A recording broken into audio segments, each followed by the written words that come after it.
প্রিয় নবী সাল্লাল্লাহু আলাইহি সাল্লামের রওজা শরীফ জিয়ারত করা এটা শুধু বৈধ নয়, গুনাহগার উম্মতের গুনাহ মাফের মাধ্যম এবং পরকালে নাজাতের বড় উসিলা। বড় করে বলি সুবহানাল্লাহ।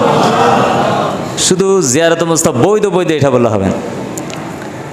সকল ইমাম একমত, ইমামে আজম আবু হানিফা, ইমাম আহমদ ইবনে হাম্বল আলাইহির রাহমা, এই চার ইমাম একমত পোষণ করেছেন প্রিয় নবী সাল্লাল্লাহু আলাইহি ওয়াসাল্লামের রওজা শরীফ জিয়ারত করা মুস্তাহাব। বড় করে বলি সুবহানাল্লাহ।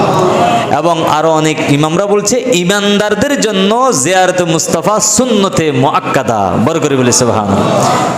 এটা মুস্তাহাব কেন? যদি ফরজ হতো তাহলে হজের ফরজের মধ্যে যদি একটা হতো তাহলে বছরে একবার সুযোগ হতো।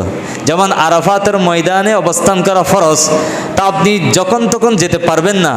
আপনি মুহররম মাসে আরাফাতের ময়দানে যাওয়ার সুযোগ নেই, সফর মাসে যাওয়ার সুযোগ নেই, শাবান মাসে যাওয়ার সুযোগ নেই।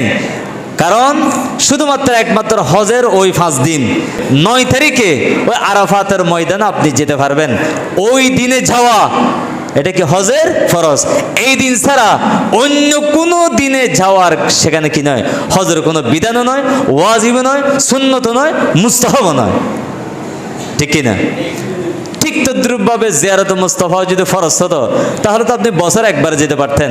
কিন্তু ফরজ না হয়ে মুস্তাহাব হওয়ার কারণে পৃথিবীর যে কোনো আশিক রাসূল, আশিক মুস্তাফা বছরের যে কোনো সময় চাইলে সেখানে পাড়ি দিতে পারবে, জিয়ারতে মুস্তাফা আদায় করতে পারবে। বড় করে বলি সুবহানাল্লাহ।